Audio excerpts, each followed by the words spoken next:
Louvado seja o Deus grandioso, irmãos. Queridos, nessa noite continuamos o estudo na carta aos Gálatas, carta do apóstolo Paulo aos Gálatas, capítulo 5, carta que já começa a se aproximar do seu final. Versículos 16 a 26. Eu ouvi um Ou foi só eu que ouvi, né? Foi só eu que ouvi. Já temos que pensar na próxima série. Já temos algumas ideias já, irmãos, algumas boas ideias para a nossa próxima série, mas tenho certeza absoluta que o ensino na carta aos Gálatas tem sido rico. Para mim tem sido uma jornada profunda.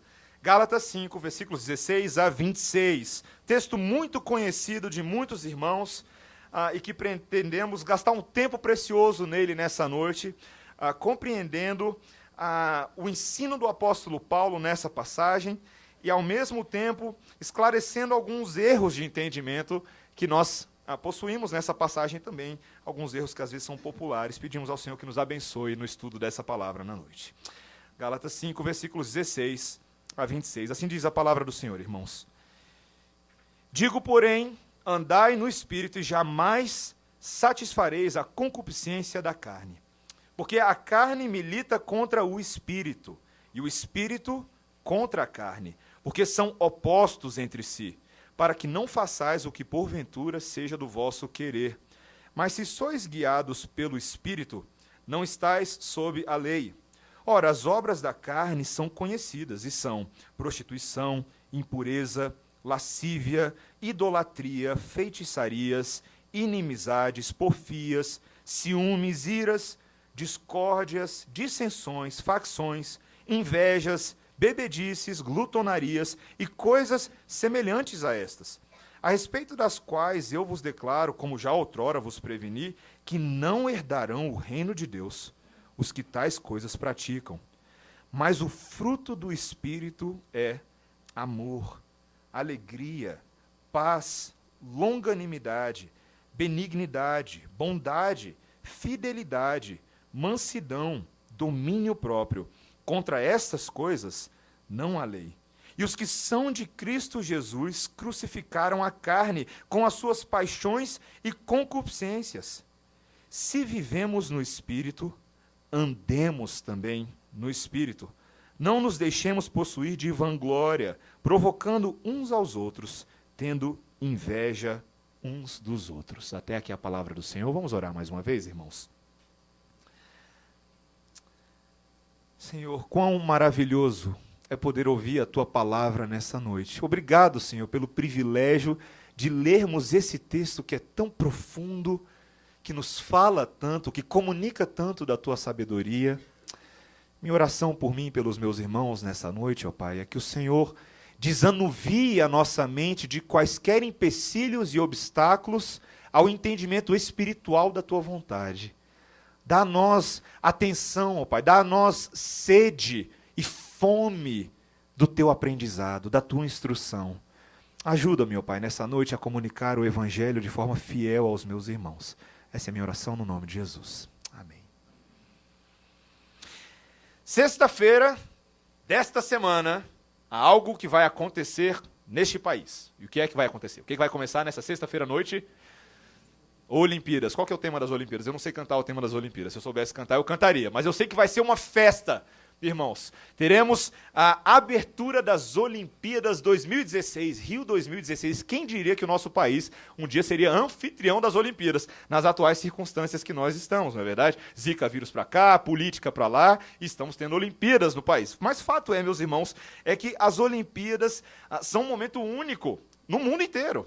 Um momento em que os povos se unem para celebrar a sua suposta unidade global, e ali nós veremos um grande palco em que atletas de várias partes do mundo, de vários países, estarão demonstrando o mais alto nível de desempenho físico e habilidades inimagináveis nas diversas modalidades que existem. Tem modalidades que eu sei que você nem sabe o nome, não é verdade? Mas tem esgrima, tem luta greco-romana, tem judô, tem basquete, tem natação, tem vôlei, tem um monte monte de coisa acontecendo. Eu lembro quando eu era mais novo, eu jogava basquete. O sonho de todo jogador de basquete é um dia poder jogar as Olimpíadas, né? Uma das metas é jogar ou na NBA ou nas Olimpíadas. Se os dois juntos, melhor ainda, né? Eu lembro que lá nos Estados Unidos eu tinha um amigo meu do seminário chamado David Irving. E o David era da equipe olímpica de arremesso de disco. E ele estava lá no seminário com a gente. E ele era da equipe americana. E a gente tem algum esporte mais engraçado do que arremesso de disco? Eu lembro de ver ele treinando no seminário, que negócio, girando que nem um doido lá e jogando o disco longe. Eu ficava impressionado com aquilo. O que mais me impressionava, e sempre impressionou com relação às Olimpíadas, é o que é exigido de um atleta para que ele chegue no nível olímpico. Não é pouca coisa. Um atleta, para chegar naquele nível de desempenho, naquele nível de performance, ele tem que se submeter a uma rotina impressionante, não é verdade? Talvez você já tenha lido um pouco sobre isso. Treinos intensos e exaustivos, ele tem que ter uma disciplina de horários impressionante, né? Dormir bem, acordar cedo, hora do alongamento, academia, hora de treinamento da técnica, hora de treinamento da forma de jogar, enfim, com a equipe, uma série de coisas. Tem acompanhamento psicológico, acompanhamento nutricional, não pode comer de qualquer jeito, não pode ficar comendo Coca-Cola, batata, essas coisas todas. Tem que ter uma dieta bonitinha para poder jogar segundo as regras. E por falar em jogar segundo as regras, ele não pode tomar anabolizantes. Na verdade, a equipe da Rússia aí, que está se complicando toda, e não vai poder participar das Olimpíadas direito por conta do antidoping, de uma série de coisas. Tudo isso para, então, ele conseguir competir nas Olimpíadas. E aqui é uma coisa interessante, meus irmãos, porque antes mesmo do atleta travar uma batalha com outros atletas, ele deve travar uma batalha com ele mesmo. Uma batalha individual em prol desse objetivo maior, que é a tão sonhada medalha olímpica. E é justamente aí que muitas vezes a batalha começa a ser perdida. Quando o atleta falha em reconhecer a necessidade de vencer as suas limitações pessoais. É uma verdadeira guerra interna. Uma guerra para que ele esteja apto e preparado para fazer aquilo que ele tem que fazer lá fora. E na vida cristã, meus irmãos, nós vemos algo semelhante. Nós entendemos que os cristãos vivem em um mundo desafiador, em que é aquilo que nós chamamos de uma verdadeira batalha espiritual contra as hostes de Satanás, como Paulo bem reconhece na carta aos Efésios, no capítulo 6, quando ele fala, porque a nossa luta não é contra a carne ou sangue, e sim contra os principados e potestades, contra os dominadores deste mundo tenebroso, contra as forças espirituais do mal nas regiões celestiais. Nós somos vistos como soldados do reino numa grande batalha. E quando o assunto é batalha espiritual, existe uma vasta literatura aí fora, não é verdade? Sobre batalha espiritual, conferencistas, estrategistas, né? Joyce Meyer, Rebecca Brown, todo mundo falando sobre o assunto. Mas é impressionante como as pessoas ignoram e até possuem uma profunda negligência quanto à verdadeira batalha espiritual que ocorre dentro de cada um de nós todo santo dia. Uma batalha que não é contra anjos, uma batalha que não é contra anjos caídos, contra demônios, contra potestades, mas uma batalha profunda e difícil para que nós sejamos iguais a Jesus. Uma batalha contra os nossos próprios pecados, uma batalha contra a carne. Nesse ringue de boxe, num corner, você vê a carne. A carne que é sedenta por fazer o nosso espírito não conseguir alcançar os propósitos de santificação. E do outro lado, o espírito labutando dentro de nós. E tantas vezes nos sentimos divididos nessa batalha. Há uma grande pergunta no ar: quem é que vence esse negócio? Porque a batalha é real. E é disso que o texto está tratando hoje. Dessa verdadeira batalha espiritual que ocorre em nós. Hoje nós veremos que a vida do velho homem, aquele antigo escravo da lei, busca se manifestar continuamente em obras da carne. Mas aqueles que vivem sob a lei de Cristo devem frutificar através do Espírito em um novo conjunto de virtudes que decorrem de uma nova justiça, a justiça de Cristo Jesus em nós. Essa é a batalha espiritual, meu irmão, minha irmã, para o qual Deus está chamando você hoje à noite para atentar. E como é que você está saindo nessa batalha espiritual? Talvez alguns já vão abaixando a cabeça assim: ai, pastor, tá difícil, não é verdade? Vamos ver como a palavra de Deus nessa noite, meus irmãos, nos ensina a vencer a batalha. Ei, pastor Presteriano falando sobre vitória na batalha. Vamos falar sobre isso hoje. É sobre isso que o texto está falando. Sobre a vitória na batalha espiritual. E para vencer essa batalha, o Senhor Jesus Cristo, através do seu Santo Espírito, inspirou o apóstolo Paulo para nos dar 3 métodos, 3 formas para nós entendermos como de fato usufruirmos da vitória de Cristo na nossa caminhada de santificação. Em primeiro lugar, nós veremos, irmãos, que nós devemos andar no Espírito. É uma ordem clara desse texto. Nós devemos reconhecer essa guerra e andar no Espírito. Em segundo lugar, nós devemos ver que vamos abandonar as obras da carne para cultivar o fruto do Espírito. Esse é o método de Deus. Essa é a segunda coisa que nós vamos ver. E em terceiro lugar, nós devemos abraçar a obra de Cristo, que nos purifica, e agir de acordo com ela. São essas 3 etapas que nós veremos hoje. Meus irmãos, onde é que nós estamos mesmo na carta aos Gálatas? Nesse capítulo 5, nós já vimos muita coisa que o apóstolo Paulo vem tentando fazer. Nós vimos desde a semana passada que o apóstolo Paulo está tentando fazer 2 coisas que são muito difíceis aqui, mas que ele está se esforçando para ajudar os Gálatas. Em primeiro lugar, ele está refinando o entendimento deles sobre o que é viver a liberdade cristã. Lembra, ele está falando no capítulo 5, Cristo Jesus libertou vocês para viver uma vida de liberdade no Evangelho. Porém, cuidado, não use da vossa liberdade para dar ocasião à carne. É o que a gente viu na semana passada, no versículo 13. Não use da liberdade cristã que foi adquirida por Cristo para que você use como pretexto para libertinagem, não para a liberdade. Foi isso que nós vimos na semana passada. Isso decorre, meus irmãos, porque os judaizantes estavam acusando o apóstolo Paulo de estar pregando um evangelho libertino. E Paulo falou, não, tem nada a ver com isso, não é isso que nós estamos fazendo. Muito pelo contrário, o que nós estamos pregando é uma forma melhor de vida. E essa forma é o quê? O amor. Lembra o que ele fala no versículo 13 e 14? Nós devemos servir uns aos outros pelo amor, e assim nós vamos cumprir toda a lei de Deus, a lei de Cristo. Esse era o objetivo da lei, servir ao próximo como a nós mesmos, amar o próximo como a nós mesmos. E em terceiro lugar, Paulo nos exortou na semana passada que nós deveríamos ter cuidado para não nos devorarmos. Quando não equilibramos bem o amor nas nossas vidas, passamos a agir como verdadeiras sucuris evangélicas, não é verdade?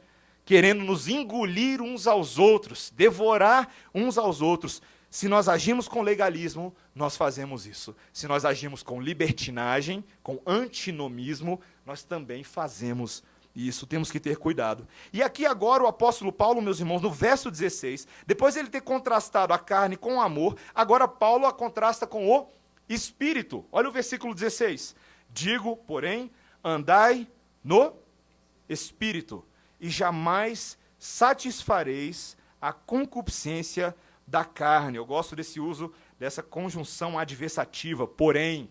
Paulo está oferecendo agora mais uma ajuda. Veja, não é a vida da carne, é a vida do Espírito. E Paulo gastou um bom tempo já na carta aos Gálatas, dando para a gente uma teologia do Espírito. Lembra? Lá no capítulo 4 ele falou, olha, vocês foram adotados em Cristo Jesus, e agora vocês têm o selo do Espírito, lembra? O selo da garantia de que a obra de Cristo é aplicada a vocês. Agora vocês são filhos adotivos de Deus. E tem o Espírito dentro de vocês que clama com o Espírito de vocês, Abba, Pai. Esse Espírito é o selo de garantia de Deus, de que vocês são herdeiros das promessas que foram feitas a Abraão, as quais ele recebeu pela fé. É isso que Paulo gastou um bom tempo falando lá no capítulo 4. Mas o segredo aqui, meus irmãos, é entendermos que o Espírito Santo é mais do que um selo de garantia. O Espírito Santo é muito mais do que a garantia de uma realidade futura.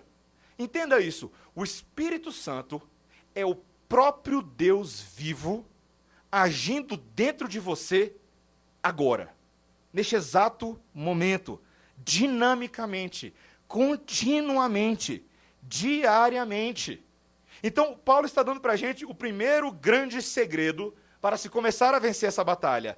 Entender que nós devemos andar no Espírito. Isso é um imperativo. Veja o que o texto diz claramente. Andai no Espírito. Veja, Paulo não está falando assim, olha, Quem sabe se você decidir aí, se não deu certo aqueles livros de autoajuda que você leu, talvez andar no Espírito é uma solução viável para você viver a vida cristã. Não é isso que o apóstolo Paulo está falando. Ele está dando uma ordem ao povo de Deus. Ande no Espírito e assim você jamais satisfará as concupiscências da carne. É uma fórmula de sucesso. É uma espécie de Herbalife da vida cristã, só que dá certo. É algo que funciona de verdade, que não fica no campo das promessas. E funciona mesmo, meus irmãos, porque a garantia é dada pelo próprio Deus. É Deus quem está falando isso para nós. Andem no Espírito. E se vocês fizerem isso, vocês jamais satisfarão as concupiscências da carne. Mas o que significa andar no Espírito? Essa ideia de você andar é um padrão que aparece bastante na Bíblia. É a forma como alguém se conduz na vida. E andar no Espírito para Paulo, na teologia de Paulo, em todas as suas cartas, tem a ver com pelo menos duas coisas. Tem a ver com direção e capacitação. Direção e capacitação. Direção é tomar decisões e fazer escolhas de acordo com a orientação do Espírito Santo. É como se o Espírito Santo fosse uma espécie de GPS para a gente. Sabe o GPS do carro? Você coloca lá as coordenadas e o GPS te leva para a Igreja Presbiteriana Semear. E você chega lá, certo? Ele diz onde você deve virar, o balão que você deve fazer e por aí vai. Tem GPS aí que não funcionam muito bem e levam você lá para o meio do lugar onde você não quer chegar. Não é verdade? Mas o Espírito Santo não é assim. Porque as direções dele são direções seguras que procedem da sabedoria divina. Ele nos guia em caminhos certeiros. Ele não dá seta fora. Ele sempre nos dá a seta certa. E o Espírito Santo é altamente confiável. Ele faz isso conosco. Mas muitas pessoas se perguntam, como é que isso funciona na vida cristã? Na prática. Porque eu já conversei com muitas pessoas que acham que isso é uma coisa meio mística. Não é verdade? Que o Espírito Santo é como se fosse uma vozinha. Né? E aí ela fala para você assim, cuidado. Né? Ela manda um sinal para você e você nunca sabe se é sinal do Espírito Santo. Vocês já viram pessoas que são assim? Pessoas que nunca têm um andar certo porque acham que sempre o Espírito Santo está tentando mostrar alguma coisa. Meus irmãos, a palavra de Deus nos fala que Deus não é Deus de confusão. Deus é Deus de entendimento, de clareza. O Espírito Santo não apenas nos diz por onde você deve seguir, mas ele te dá o mapa inteiro. O mapa onde você deve andar. E esse mapa é o mapa da palavra. O Espírito Santo nos guia na palavra. Isso é o que João Calvino chamou de a doutrina do testemunho interno do Espírito Santo. O testemunho interno do Espírito Santo funciona assim. O Espírito Santo confirma em nossos corações a verdade já revelada na palavra. Ele ilumina os nossos corações. Ele quebra os grilhões do nosso coração para que nós cedamos a palavra. Ali estão registrados os princípios, os locais por onde nós devemos andar. Veja, meus irmãos, a vida cristã não é um pozinho de pilim-pim-pim no ar. A vida cristã é algo certo, é algo concreto. O Espírito Santo nos guia nesse mapa, em toda a sabedoria divina. Ele é a base de ação. Mas se o Espírito Santo nos desse apenas direção, nós mesmo assim não seríamos capazes de vencer essa batalha. Muitas vezes eu e você sabemos o que é a coisa certa a fazer, não é verdade? Não é verdade? Você se depara com essa realidade? Tem várias vezes que você peca e você sabe conscientemente que você não deveria estar fazendo aquilo porque a Bíblia fala para você não fazer. Não é verdade? Mas você acaba fazendo mesmo assim. E o que a Bíblia nos diz é que o Espírito Santo não apenas nos dá direções, mas ele também nos empodera, ele nos capacita. Ele nos dá força para não pecar. Veja, ele nos guia e ele nos capacita. E isso é necessário, meus irmãos, porque essa luta é uma luta muito grande. Veja o versículo 17. Porque a carne milita contra o espírito, e o espírito contra a carne, porque são opostos entre si, para que não façais o que porventura seja do vosso querer. Paulo está utilizando aqui realmente uma linguagem militar, de militância. Há uma guerra entre a carne e o espírito. Existe uma oposição entre eles, porque eles possuem objetivos diferentes. São exércitos diferentes, cada um tentando atender os propósitos das suas nações. A nação da luz e a nação das trevas. E isso ocorre dentro de nós. Veja que Paulo, quando ele começa a ilustrar essa queda de braço que acontece entre os dois, ele reconhece algo que nós muitas vezes falhamos em reconhecer, de que o pecado tem força. Já pararam para pensar isso? Existe uma certa teologia triunfalista nos púlpitos evangélicos dos nossos dias, que vai pela seguinte linha: eu piso na cabeça do diabo, eu arranco o rabo da serpente, eu faço o que eu quiser, falhando em reconhecer o que a Bíblia reconhece, de que há uma força considerável no lado das trevas. O pecado exerce uma influência grave em nós. E quando nós falhamos em reconhecer isso, muitas vezes não sabemos adequadamente lutar contra isso. E é por isso que, meus irmãos, o apóstolo Paulo gasta tanto tempo nas suas cartas falando de como nós somos atletas, como nós somos soldados. Ele falou isso a Timóteo. Ele falou: Timóteo, você é um atleta, você é um soldado, e por isso você precisa de disciplina. Meus irmãos, para nós lidarmos com o pecado, nós precisamos de disciplina. Há uma ordem clara de Deus nas Escrituras Sagradas para que nós mortifiquemos a nossa carne. Para que nós não damos apenas ocasião à carne, mas para que nós ativamente a mortifiquemos. Um teólogo puritano muito famoso chamado John Owen, pastor fiel, escritor dedicado, ele escreveu um livro chamado A Mortificação do Pecado, no qual ele registra a sua própria luta pessoal contra o pecado. Geralmente nós vemos muito isso nas bibliografias de alguns desses grandes homens, Martinho Lutero e outros, que abertamente falaram das suas lutas individuais. E John Owen ficou célebre por uma das frases que ele fala nesse livro. Ele disse o seguinte: mate continuamente o pecado, ou ele matará você continuamente. Interessante isso. Mate continuamente o pecado, ou ele matará você continuamente. Bastante ressoante. O entendimento dessa frase podia ser o seguinte: ou mata, ou morre. Ou mata, ou morre. Na vida cristã, você não consegue ficar no meio do caminho, numa posição de neutralidade nessa batalha. É impossível. Isso não existe. Ou você está crescendo na graça do Senhor, ou você está morrendo nos seus delitos, pecados e transgressões. Nós precisamos entender, queridos, que na vida cristã essa batalha é real. A Confissão de Fé de Westminster, breve catecismo, pergunta 35, faz a seguinte pergunta: o que é santificação? É a obra da livre graça de Deus, pela qual somos renovados em todo o nosso ser, segundo a imagem de Deus, e habilitados para morrer cada vez mais para o pecado e viver para a retidão. Isso é o que é santificação: morrer para o pecado, crescer para a vida, viver em Cristo Jesus. E isso exige de nós disciplina, meus irmãos. Sabe, nós vivemos, como o pastor John Piper fala em um dos seus sermões, uma geração muito indisciplinada espiritualmente. Ele chama todo mundo de Maria Mole nesse sermão dele. Ele fala assim: são tudo Maria Mole.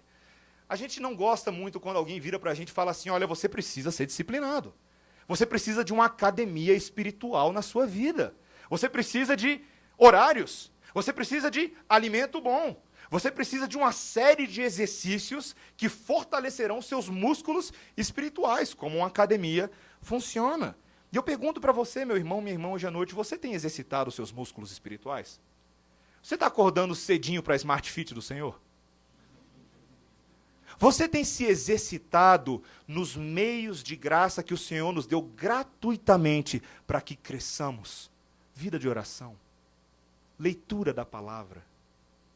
Você tem sido assíduo com o seu estudo da revelação de Deus? Tantas vezes, sabe, essa é a pergunta mais básica que eu faço para alguns irmãos. Às vezes a gente fala assim: pastor, eu não dou conta de fazer aquilo, não dou conta de fazer isso. E eu pergunto: meu irmão, você tem sido responsável com o mínimo da disciplina espiritual que Deus pede de nós? Você tem se alimentado bem? Você tem comido, você tem participado de uma dieta balanceada de Antigo e Novo Testamento? Com saladinha ali nos profetas? Com carboidratos ali nos Salmos e nos Provérbios? Você tem se alimentado do Senhor Jesus Cristo para a esperança? Sem fazer isso, meus irmãos, realmente fica muito difícil batalharmos contra o pecado. nós precisamos de uma disciplina. E veja, essa disciplina não é apenas para o seu benefício próprio, mas é para honrar aquele que se disciplinou em seu favor. Cristo morreu por nós para que nós vivamos para Ele, não mais para nós mesmos. Fomos o que nós vimos na semana passada. Nós precisamos entender que essa disciplina faz parte da nossa nova vida, não como meio para a salvação, mas como resultado da nossa salvação. Muito comum, às vezes, no meio reformado, algumas pessoas passarem a entender muito bem a justificação pela fé, mas terem uma visão muito fraca da santificação pela fé. Sermos santos como santo é o nosso Pai Celestial. Sede santos, pois eu sou santo. Assim diz o Senhor. E nós precisamos perseguir isso, meus irmãos. Esse é o nosso primeiro ponto. Mas não apenas basta nós sabermos que nós devemos andar no Espírito, reconhecer essa guerra espiritual. Nós precisamos de mais. E o apóstolo Paulo agora nos leva para esse segundo ponto, meus irmãos. Para vencer essa batalha espiritual, nós devemos fazer mais duas coisas. Ativamente, abandonar as obras da carne e abraçar o fruto do Espírito. Veja, andar no Espírito não é teoria. Muitas pessoas acham que a vida cristã é uma teoria muito bonita quando a gente ouve de como se viver feliz. Não é verdade? Não. Vida cristã não é teoria, meus irmãos. Vida cristã é prática. É doutrina que gera piedade. Isso é vida cristã. E o apóstolo Paulo agora vai nos dar detalhadamente, tintim por tintim, o que Deus espera de nós. O que nós devemos, de fato, fazer nessa vida para agradá-lo, para santificação. Andar no Espírito tem a ver com o que vem nesses versículos 19 a 23. Uma lista que é muito famosa, e você já deve ter ouvido sermões antes nessa lista. E certamente nós poderíamos gastar um sermão inteiro para cada um dos itens listados aqui, como muitos pastores fazem, né? Quando você pega o fruto do Espírito, vão lá, um sermão só sobre o amor, um sermão só sobre mansidão. Mas nós não temos esse tempo para fazer isso aqui. Mas o objetivo também de nós não gastarmos muito tempo individualmente é porque o que eu entendo aqui é que o apóstolo Paulo não queria que nós gastássemos apenas tempo individualmente nessas coisas, mas para que nós entendêssemos o panorama da vida cristã. E é por isso que ele nos dá uma lista de exemplos. E aqui nós vamos olhar bem essa lista, meus irmãos. Ele começa com uma lista das obras da carne. E tanto essa lista da carne quanto a lista do Espírito visam, nessa noite, confrontar a mim e a você na nossa própria vida espiritual. Você não veio aqui hoje à noite apenas para ouvir informações sobre a palavra de Deus. Você veio para ser confrontado por Deus. E à medida que nós dermos uma lida nessa lista, eu peço a você que comece a comparar e a medir a sua saúde espiritual a partir dessa lista. Nessa primeira lista das obras da carne, ele lista 15 pecados que se subdividem em mais ou menos 4 grupos. O primeiro grupo é o grupo que diz respeito aos pecados relativos à sexualidade, ao sexo. São as três primeiras obras da carne. Depois, as duas seguintes dizem respeito aos falsos deuses, ou idolatria. Depois, os 8 seguintes dizem respeito a rivalidades ou discórdias. E depois, os 2 últimos, ele fala sobre a ausência de domínio próprio de uma forma mais geral. Veja, ele começa com a mini lista diz respeito à sexualidade. Ele fala primeiro sobre prostituição. O que é prostituição, meus irmãos? Prostituição, como nós bem sabemos, diz respeito à imoralidade, relações sexuais ilícitas. Tantas vezes na nossa cabeça a gente acha que prostituição é uma forma de agir de algumas mulheres que vão para a W3 ou para o Conic durante a semana a partir de 10 horas da noite. Não é disso que Paulo está falando. Paulo não está falando de uma relação empregatícia com a prostituição. Ele está falando de algo que ocorre na vida da igreja muitas vezes. Quando muitas pessoas se deixam levar pelo espírito do nosso tempo, dos nossos dias, e acabam se envolvendo nessa distorção do propósito de Deus para a sexualidade, se deixam vender em função de prazeres rápidos, de prazeres temporâneos. Você sabe que no paganismo, a prostituição ela ocupava um espaço muito importante na vida cultural como uma expressão religiosa. O deus Baco, o deus da sexualidade, era um deus que supostamente aceitava as oferendas dos seus adoradores por meio de serviços sexuais. Nós vemos, por exemplo, nos registros da história, os templos que eram dedicados ao deus Baco, onde verdadeiras orgias ocorriam como forma de adorá-lo. Quão perverso é esse mundo, meu irmão? Quão perverso é esse mundo, minha irmã? Nós precisamos atentar para que nas nossas próprias vidas nós não sejamos prostitutos práticos. Para que nós não tenhamos esse tipo de ação no nosso meio. Devemos evitar, lutar contra isso. Ele também fala sobre impureza. Veja, não somente a impureza nos atos, mas também a impureza nas palavras, nos pensamentos, nas ações, quando muitas vezes a vida da igreja é contaminada pelo espírito do mundo e não nos sentimos no direito de sermos distintos do mundo ali fora. Ele também fala sobre a lascívia que tem a ver com indecência, com a ideia de você dar vazão aos seus impulsos pecaminosos, da nossa natureza pecaminosa. Veja, meus irmãos, que todos esses pecados de natureza sexual, eles de uma maneira muito presente, estão presentes nos nossos dias hoje. O tempo inteiro. Você vai entrar no seu e-mail e, perdoe-me Deus, você entra no seu e-mail e tem pop-up que invade a tela do seu e-mail. Temos que ter cuidado, meus irmãos. Eu sinto muitas vezes, conversando com o pastor Emílio e o pastor Breno, alguns dias atrás, de que há uma falta de seriedade da igreja em se tratar mais severamente com a nossa própria santificação quanto à sexualidade. Muitos jovens hoje em dia, muitas meninas hoje em dia, envolvidos com pornografia, envolvidos com todo tipo de relacionamento distorcido, namoros sem pé, sem cabeça, só uma confusão de mãos. Precisamos tomar cuidado, meus irmãos. Veja que depois de falar desses três, ele avança para mais dois que dizem respeito a deuses falsos. A primeira coisa que ele fala é idolatria. O pecado da idolatria, que não diz respeito apenas àquela ideia que nós temos na cabeça do cara vindo e se ajoelhando no chão e fazendo que é o que nós pensamos de idolatria. Mas diz respeito a todas as práticas idólatras da vida de uma pessoa. Veja, algumas práticas de fato são religiosas, como, por exemplo, era um problema entre os Gálatas e entre os coríntios, que muitas vezes ingeriam alimentos consagrados a ídolos, mesmo com a consciência naquilo. Não deveriam fazê-lo, pelo testemunho que estavam apresentando. Também, a idolatria diz respeito a um apego exacerbado às coisas desse mundo.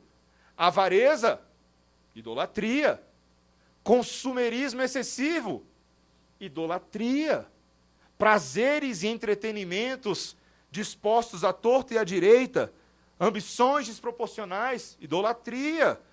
Muitas viagens, muitas roupas diferentes, videogame o tempo inteiro, iPhone o tempo inteiro, mídias sociais o tempo inteiro. Todos eles mostram como o nosso coração é desproporcional em intensificar demais algumas coisas em detrimento de outras coisas que são mais importantes e mais centrais. Todas elas são idólatras, porque substituem o tempo, a devoção e a dedicação ao Deus verdadeiro, que todos nós deveríamos ter. Ele também fala sobre feitiçaria, bruxaria. Talvez você pense assim, poxa, mas a gente não tem tanta bruxaria aqui no meio da nossa igreja, no Brasil hoje. Como é que é? Eu ouvi bem a sua objeção? Tem muitas pessoas que acham que o meio evangélico brasileiro hoje, no seu pentecostalismo, nas suas diversas expressões, é um meio que evita a bruxaria. Meus irmãos, me perdoem dizer, mas essa é uma mentira do inferno. Porque o que ocorre de bruxaria e feitiçaria hoje, em nome do Senhor Jesus Cristo, é uma blasfêmia à glória de Deus. Misticismo acontecendo dentro de igreja, em nome de Deus, mas que nunca foi autorizado por Ele. Nunca foi legitimado por Ele na palavra. Nunca foi método divino entregue por Ele. Naquela cultura pagã, a bruxaria era algo relativamente comum. Os bruxos geralmente pretendiam ter acesso a um poder sobre-humano. Curiosamente, só falar um comentáriozinho com os irmãos, a palavra grega para bruxaria aqui é a palavra pharmakeias, de onde nós traduzimos a palavra farmácia. Supostamente, a bruxaria era algo utilizado pelos bruxos para tratamento de enfermidades e questões físicas. Eles diziam ter acesso aos deuses, acesso às entidades do mundo invisível, para cuidar da saúde dos homens. Você já viu isso em igreja acontecendo? Você já viu isso em igreja acontecendo? Que tem pastor por aí que é mais curandeiro do que pastor? Cuidado, meus irmãos, cuidado. Outra forma de idolatria, quando a fé na magia substitui a confiança em Deus, fica evidente que isso é idolatria da pesada e deve ser combatida no nosso meio. Ele avança depois para uma lista de 8 pecados, todos muito próximos e parecidos uns dos outros, que dizem respeito a essa rivalidade ou discórdia que acontece no povo de Deus. É interessante que talvez nessa primeira lista, Paulo tenha falado de alguns dos pecados que eram condenados pelos judaizantes, não é verdade?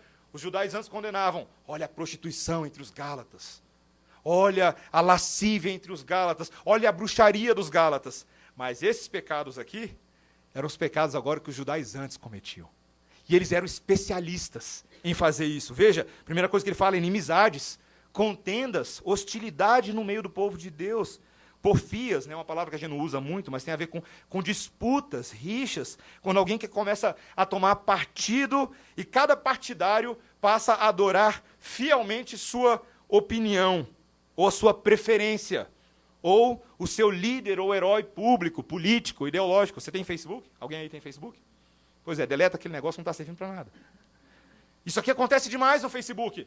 Crente na igreja, mas chega no Facebook, você se torna um verdadeiro Che Guevara. Você esquece de tudo. Você esquece da sua identidade em Cristo e se torna um defensor das ideias desse mundo em detrimento do Evangelho. Nós precisamos ter cuidado com isso, meus irmãos. Isso não é uma mensagem só para os Gálatas, não, é para a gente hoje. Ciúmes, povo de Deus ciumento, medo de perder o que tem, não tem confiança no Senhor, iras, explosões de ira. A palavra ira aqui é uma palavra que diz respeito a isso, aquela pessoa que é iracunda, tempestuosa, que solta uivos de raiva ao mero mencionar de um nome ou de uma ideia contrária à sua, por motivos normalmente ilegítimos. Eu lembro quando eu e Débora chegamos nos Estados Unidos, vários irmãos alertaram a gente, nos Estados Unidos, você sendo um brasileiro, aqui você não conversa de política com ninguém. Porque política é o que transforma o americano. Ele esquece rapidinho quem ele é. Briga por tudo. É Trump, é Hillary Clinton e por aí vai. E nós não estamos muito diferentes disso, meus irmãos. Temos nos tornado pessoas iradas, pessoas explosivas, não temos controle na língua, não temos papas na língua, muitas vezes, porque a gente fala o que vem à cabeça. Discórdias, outra palavra que ele usa, ambições egoístas, que geralmente nos levam a ficar cegos para o nosso próximo. A gente acaba colocando as nossas preferências, os nossos projetos pessoais acima das pessoas e esquecemos que o Senhor Jesus Cristo fez o contrário disso. Muitas vezes, irmãos, nós precisamos admitir o nosso erro e culpa quando nós promovemos dissensões, facções, intrigas partidárias, grupinhos, panelas excludentes, pessoas que ficam maldizendo umas às outras. Já viu aquele grupinho que fica falando mal daquele grupinho? Ah, eles não são tão reformados, viu que eles não guardam tão bem o dia do Senhor? Cuidado, meus irmãos, para não usar a sua liberdade cristã como pretexto para o pecado. Cuidado, cuidado. Ele fecha essa lista de 8 com a palavra inveja. Talvez um dos vícios mais destrutivos na alma e na vida da igreja é a inveja. Interessante, a palavra inveja vem do latim invidio, que significa olhar contra. É quando eu olho alguém contra.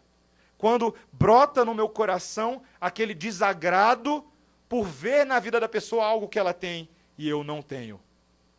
Como isso é destrutivo, meus irmãos. E como nós somos ingratos. A gente esquece que a inveja na Bíblia foi o que provocou a morte de Abel, quando Caim não ficou satisfeito diante do Senhor. Foi a inveja que fez com que os irmãos de José o lançassem no poço. O filho favorito, o da túnica, lembra? O dos sonhos malucos, joga no poço. Foi a inveja que fez o rei Saul perseguir a Davi, quando Deus virou para Saul e falou, você não é o meu escolhido, Davi é o meu escolhido. Ele não tolerava aquilo. Foi a inveja que originou as palavras amargas que o irmão mais velho do filho pródigo fala para o pai dele. Você lembra? O que ele fala? Eu estou aqui, servindo você na sua casa há tantos anos, e você põe um chinelo no dedo daquele ali, um anel no dedo dele, e eu? Como nós somos ingratos, meus irmãos. Tantas vezes nós nos esquecemos que Deus tem cuidado de nós em tudo o que precisamos. E ele fecha essa lista da carne falando de duas coisas. Ele fala de bebedices, embriaguez, alcoolismo, essa manifestação de intemperança. Jovens, cuidado, jovens. Adultos, cuidado, adultos. Sim, o Senhor Jesus Cristo, ele instituiu o vinho na ceia, mas aquele que não sabe se controlar deve comer bem em casa para não abusar da mesa do Senhor no meio do povo. Deve ter uma vida temperante. Muitas vezes nós não temos coragem de admitir que tem vícios no nosso meio, que são nocivos e devem ser cuidadosamente tratados e devemos ser responsabilizados pelos nossos atos. A palavra glutonarias, que ele aparece aí depois, não diz só respeito a comer muito quindim ali na torteria de Lourenza. A palavra glutonaria, o grego komos aqui, diz respeito a desejos descontrolados. E talvez na sua Bíblia apareça como a palavra orgias. Interessante. Talvez algumas traduções apareça com a palavra orgias. Porque a orgia é uma espécie de descontrole da sua sexualidade. Quando você perde o domínio próprio. E Paulo encerra falando coisas semelhantes a essas. Essa lista, obviamente, não é exaustiva, irmãos, mas é apenas exemplificativa. Agora, o que Paulo fala no versículo 21 é algo muito sério, meus irmãos. Um versículo daqueles dos mais fortes na carta aos Gálatas. Ele diz, versículo 21, segunda parte, a respeito das quais eu vos declaro, como já outrora vos preveni, que não herdarão o reino de Deus os que tais coisas praticam. Uau! Sabe o que Paulo está falando aqui, em outras palavras? Os bêbados não herdarão o reino dos céus. Os glutões não herdarão o reino dos céus. Os idólatras, os feiticeiros, os inimigos, os ciumentos, aqueles que causam discórdia, facção, não herdarão o reino dos céus. São daqueles versículos que deixam a gente de cabelinho de pé, não é verdade? Que arrepia tudo. Quando a palavra de Deus, semelhantemente, lá no livro de Apocalipse, fala que esses que cometem essas coisas herdarão o lago de fogo de enxofre, a saber, a segunda morte. O que é que Paulo estava falando aqui, queridos? Será que ele estava falando que você ali, quando você assiste Netflix demais, cuidado, senão você vai para o inferno, é isso que ele está falando? Ele está falando, cuidado que você aí que de vez em quando acaba promovendo um tipo de atitude que você não deveria entre os seus amigos. Cuidado, você vai para o inferno. É isso que Paulo está falando. Você vai perder a sua salvação? Não, não é isso. Não é disso que Paulo está falando.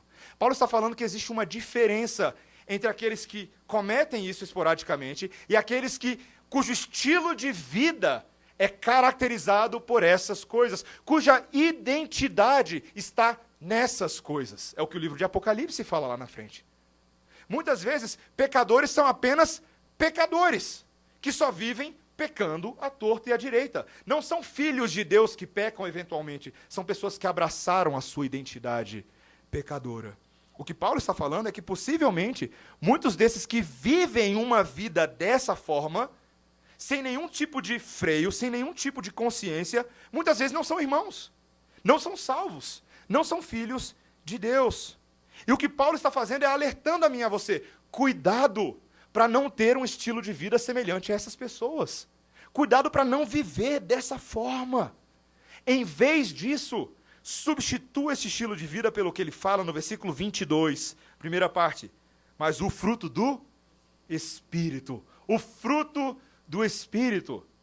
É interessante que não é os frutos do Espírito, mas o fruto do Espírito. Lá foi as obras da carne, mas aqui ele está falando de algo que tem um sentido de unidade, de que todas as coisas que vêm daqui para frente derivam da mesma raiz, da mesma operação divina. É o fruto da obra de Deus.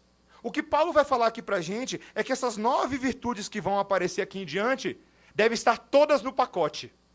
Que você não tem a opção de viver seletivamente com relação às virtudes que te agradam mais e deixando de lado as outras que são mais difíceis. Você não pode virar assim, pastor, eu até gosto do amor, até gosto muito do amor, mas eu tenho um problema sério com esse negócio de fidelidade. Isso aí é difícil, eu não consigo, não dou conta de jeito nenhum. Você não pode falar, eu até sou uma pessoa que eu sei me controlar, mas não me peça para ser paciente com os outros, não, porque aí não dá, não. Aí não, né? Não existe isso, meus irmãos. O fruto do Espírito é uma obra completa que deve gerar em nós todas essas coisas. E ele começa encabeçando, ele tem 3 grupos aqui. Alguns são qualidades espirituais mais básicas, outras são virtudes para as relações sociais e outras virtudes para a ideia de controle próprio, de vontade própria. Ele começa falando do amor, que ele gastou um bom tempo em Gálatas falando, né? O amor, o maior dos 3. Entre a esperança, a paz e o amor, prevalece o amor, encabeçando a lista, e exibe com clareza o caráter de Deus que deve guiar todas as outras virtudes. A partir do amor, você tem alegria. E veja bem, a alegria, meu irmão, minha irmã, é mais do que um sorriso no rosto, é mais do que acordar cantando para os passarinhos, é mais do que dar bom dia para o porteiro do prédio, é mais do que ter atitudes positivas no seu dia, ajudar a senhorinha a atravessar a pista. Alegria é mais do que isso, meus irmãos. Alegria é algo que é gerado sobrenaturalmente em nós, a partir de quem Deus é e o que Ele faz em nós. É uma alegria contra as circunstâncias, muitas vezes. É estarmos alegres no meio da tempestade. É o que Paulo fala em Filipenses 4, quando ele diz, porque aprendi a viver contente em toda e qualquer situação. Na fartura, na pobreza, na falta, na riqueza, em todas as situações, nós somos alegres. O comentarista Hendrickson fala o seguinte, a certeza de que todas as coisas cooperam para o bem dos que amam a Deus, leva os crentes a se alegrarem mesmo diante das circunstâncias mais dolorosas da vida. É também a alegria que está vinculada à paz. É o terceiro fruto do Espírito, listado aqui. Temos paz real e genuína. Porque mesmo que o governo caia, mesmo que os terroristas invadam o Rio de Janeiro, e Deus nos livre disso acontecer, mesmo que a sua saúde seja afetada por todas as coisas, a paz de Cristo você possui. A paz de Cristo é aquela que diz que você foi reconciliado com Deus quando você era inimigo de Deus. Não há paz maior do que essa. É a bandeira branca do Evangelho sendo proclamada nas nossas vidas. Depois ele vai falar sobre outras virtudes. Ele fala sobre longanimidade, paciência com relação àqueles que nos aborrecem. Ele fala sobre benignidade, possuir um caráter benigno, boas aspirações para o próximo, bondade, essa excelência moral e espiritual, essa verdadeira generosidade de coração. Meus irmãos, nós precisamos ser pessoas longânimas, benignas e bondosas. Essas coisas se manifestam claramente, se nós as temos ou não, quando aquele começa a aborrecer a gente. Sabe aquele cabrinho que começa a aborrecer a gente? Aquele que se opõe a nós no trabalho, aquele que fica molestando, enchendo a nossa paciência. Sabe? É disso que eu estou falando. Meus irmãos, a longanimidade é um perfeito antídoto para facções, discórdias, porfias, e ela também é uma arma de defesa contra os ataques do mundo à igreja. Como é que foi que Jesus Cristo respondeu no momento em que o ataque principal da sua vida ocorreu? Diante de Pôncio Pilatos. Ele foi manso, longânimo, paciente. O fruto do Espírito estava presente ali. E Paulo fecha essa lista falando de mais 3. Ele fala de fidelidade. Essa palavra que vem de fides, que significa fé. Fides, fé. Sola fides, só pela fé, meu irmão. Esse é um dos grandes marcos da reforma. Ser fiel tem a ver com a ideia de sermos como Cristo Jesus era, obediente àquele que nos salvou, obediente à palavra de Deus pela fé. É ser leal a Deus e leal ao próximo. É sermos pessoas de palavra, pessoas que honram os compromissos que assumiram. Também temos listado aqui os 2 últimos frutos. Ele fala sobre mansidão. E algumas pessoas têm dificuldade com a ideia de mansidão, porque eles acham que ser manso é ser tapado. Ser manso é ser passivo. As pessoas fazem o que bem entenderem com você, e você, não estou nem aí porque eu tenho que ser manso. Aí você fica sendo jogado de um lado para o outro. Não é isso mansidão. Mansidão não é ficar inerte às provocações, mas é uma escolha intencional de não responder o mal com o mal, de não responder violência com violência, de não responder agressividade com agressividade. Mansidão é o oposto de explosão em ira. Muitas pessoas que são explosivas têm que aprender a ser mais mansas, terem mais o caráter de Cristo, e todos dizem respeito de uma maneira ou de outra a esse último, domínio próprio. Oh, virtudezinha difícil no nosso meio, meus irmãos. Oh, dificuldade. Oh, dificuldade, semana após semana. Gabinete pastoral. Irmãos que têm dificuldade com a ideia de se refrear e de se conter, mas é um mandamento de Deus para nós. Nós precisamos ser disciplinados. Segurar a onda, como os jovens dizem. Faça isso, meu irmão. Coloque regras. Namoros, tenham regras. Horários, locais, hora de deixar a menina em casa. Combina com o pai dela. Combina com o pai dela. E se ele te dá uma regra, respeite, acate. Não responda com agressividade, não seja hostil. Entenda que a nossa carne é fraca, meus irmãos. A nossa carne é fraca. Mas nós precisamos aprender a exercer essas coisas. O apóstolo Paulo diz, versículo 23, segunda parte, contra essas coisas não há lei, ou seja, não há o que proíba a prática dessas virtudes. Muito pelo contrário, elas devem ser abundantes, intensas, ilimitadas no nosso meio. Não há limites. Devemos exercê-las com toda a intensidade, com absoluta devoção. E o apóstolo Paulo fecha esse texto, meus irmãos. Último ponto. Não apenas devemos abraçar, não apenas devemos abandonar as obras da carne e cultivar o fruto do Espírito, mas devemos abraçar a obra de Cristo e agir nela. Veja o versículo 24. E os que são de Cristo Jesus crucificaram a carne com as suas paixões e concupiscências. Meus irmãos, a impressão de que a gente tem quando a gente lê essa seção do fruto do Espírito é que ela acaba de descrever aquilo que nós deveríamos ser e deveríamos fazer, mas não fazemos. Aquilo que Deus espera de nós, mas que parece quase uma utopia, quase uma realidade inalcançável. Essa luta que nós enfrentamos com o pecado todos os dias, e me permita falar de forma bem aberta e bem objetiva, irmãos, é difícil pra caramba. Não é fácil. Na maior parte do tempo, a nossa sensação é de derrota, não é de vitória. É uma luta pesada e cansativa, e o próprio apóstolo Paulo registrou a sua dificuldade pessoal, desse fardo, dessa luta extenuante de santificação, lá em Romanos 7. No capítulo 7, nos versículos 15 em diante, ele diz, porque nem mesmo eu compreendo o meu próprio modo de agir, pois não faço o que prefiro, e sim o que detesto. Lá no versículo 19, porque não faço o bem que prefiro, mas o mal que não quero, esse eu faço. Que conflito, meus irmãos. Versículo 22, porque no tocante ao homem interior, tenho prazer na lei de Deus, mas vejo nos meus membros outra lei, que guerreando contra a lei da minha mente, me faz prisioneiro da lei do pecado, que está nos meus membros. Muitos de nós, irmãos, têm vivido a dolorosa experiência do fracasso no pecado. E que dignidade eu teria diante dessa igreja se eu não tivesse coragem de admitir, meus irmãos, que ao longo da minha vida, essa também é a minha experiência. Que muitas vezes o pecado para nós é como se nós estivéssemos lutando contra um dragão de dimensões infinitas, infinitamente superiores à nossa.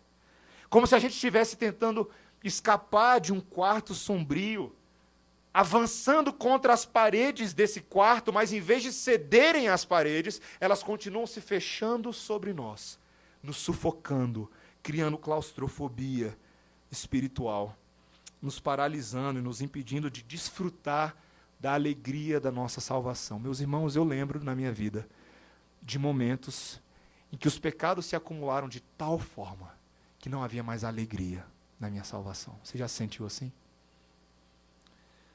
Nós ficamos com tanto medo, tão paralisados, que nós nos sentimos absolutamente incapazes de dar um único passo adiante na nossa vida espiritual, com medo de sermos expostos, com medo de que as pessoas venham a saber como nós verdadeiramente somos.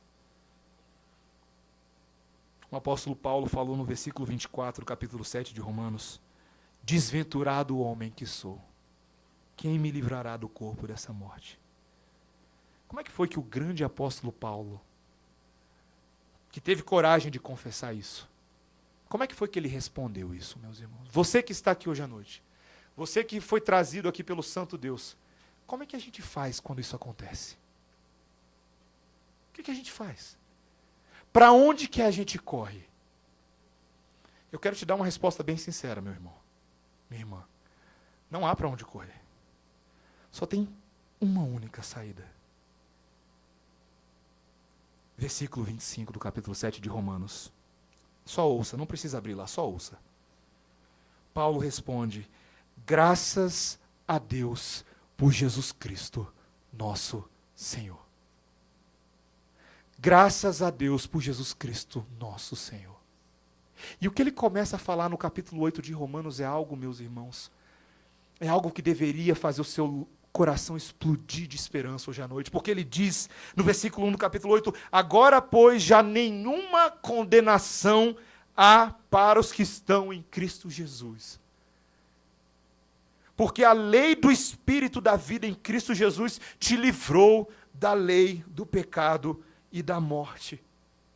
E ele continua dizendo: porque aquilo que era impossível para a lei, porque estava enferma pela carne, Deus cumpriu fazendo isso, enviando o seu próprio Filho em semelhança de carne pecaminosa e no tocante ao pecado. E com efeito, Deus condenou na carne o pecado, a fim de que o preceito da lei se cumprisse em nós, que não andamos mais segundo a carne, mas agora andamos segundo o Espírito.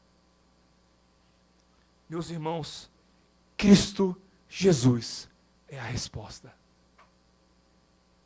Isso parece beabá do Evangelho, não é? Mas como nós precisamos disso? Cristo Jesus é a resposta. Porque os que se inclinam para a carne cogitam das coisas da carne, mas os que se inclinam para o Espírito, das coisas do Espírito se inclinam. Meus irmãos, nós precisamos recomeçar com a obra de Jesus. Quando o pecado abunda sobre nós, se você não conseguir lembrar de que em Cristo superabundou a graça, você jamais conseguirá escapar desse quarto. Em Cristo, o perdão, a graça e a misericórdia de Deus se manifestaram graciosos em nosso favor. Eu e você fomos libertos, não porque eu e você consigamos nos libertar dos nossos pecados, mas porque Cristo venceu a morte. Porque Cristo viveu uma vida sem pecados. E Ele declarou, não fomos eu e você, foi Ele que declarou que agora eu e você somos justos, livres. Meu irmão, minha irmã, creia no Evangelho nessa noite, creia no Evangelho de Cristo Jesus. O versículo 24 desse texto em que estamos nos diz: e os que são de Cristo Jesus crucificaram a carne com as suas paixões e concupiscências. E ele nos convida nos versículos 25 e 26, se vivemos no Espírito, andemos também no Espírito. O que a palavra está falando é que é possível você ter o Espírito agora aí mesmo, e não estar andando nele. É possível que você tenha toda a obra de Cristo aplicada a você nesse momento, e você não está fazendo bom uso dela. É como se você tivesse uma carteirinha de estudante para comprar meia no cinema. Mas toda vez que você vai comprar ingresso na porta do cinema, você paga inteira. Porque você deixou a carteirinha em casa. Você tem aquilo. Faça bom uso. Meus irmãos, se nós não entendermos isso hoje à noite, nós não estamos entendendo que tipo de atletas olímpicos do reino nós devemos ser. Veja, nós não somos atletas olímpicos como esses que vão começar a competir sexta-feira, à tarde. Mas nós somos atletas de uma corrida muito mais relevante do que os eventos que vão acontecer nos próximos dias. Nós não somos lutadores de judô, de esgrima, de luta greco-romana, mas nós estamos numa batalha muito mais feroz contra as concupiscências da carne, para viver para a glória do nosso Redentor. A grande diferença entre nós e esses competidores que estão ali apenas competindo nos próximos dias é que eles não têm certeza, meus irmãos, se eles vão ganhar uma medalha olímpica. Pois tudo depende do desempenho deles. Eles não sabem se eles vão ser prata, nem ouro, nem bronze, ou se sequer vão chegar ao pódio. Mas eu e você não temos essa dúvida, meu irmão. Porque nós já possuímos uma medalha que não dependeu do meu e do seu esforço. A coroa que nós herdamos dependeu tão somente do nosso herói Jesus Cristo. E ele já correu a corrida, e ele já venceu. E ele já nos selou para o grande pódio do dia do Senhor. Portanto, fiquemos firmes na fé que anunciamos, o autor de Hebreus fala no capítulo 4, pois temos um grande sacerdote, poderoso Jesus, Filho de Deus, o qual entrou na glória, na presença do próprio Deus. Acheguemo-nos, portanto, confiadamente junto ao trono da graça, a fim de recebermos misericórdia e acharmos graça para socorro em ocasião oportuna. Vamos orar. Obrigado, Senhor, pela Tua palavra, que nessa noite tanto nos confronta quanto nos anima. Palavra que não pode ser atribuída a homens, porque homem algum pode registrar tamanha sabedoria e tamanha esperança. Obrigado, Senhor, porque em Cristo Jesus nós temos o nosso atleta perfeito, o nosso maratonista perfeito, o nosso lutador perfeito, o nosso advogado perfeito, o nosso sacerdote perfeito, o nosso profeta perfeito, o nosso rei perfeito. Aquele que recebeu a medalha em nosso lugar e aprove a ele, segundo graça e misericórdia, compartilhar dessa medalha conosco. Pai, que essa seja a força espiritual para vencermos essa batalha espiritual, Senhor. Eu te peço por mim e pelos meus irmãos nesse dia. Tem misericórdia do teu povo e aplica sobre nós os benefícios da vitória de Cristo Jesus na cruz. E que nós saibamos ser gratos por isso, Senhor. Ajuda-nos nessa caminhada, em nome de Jesus. Amém. Amém. Vamos ficar de pé, irmãos. Vamos cantar em resposta à mensagem que ouvimos.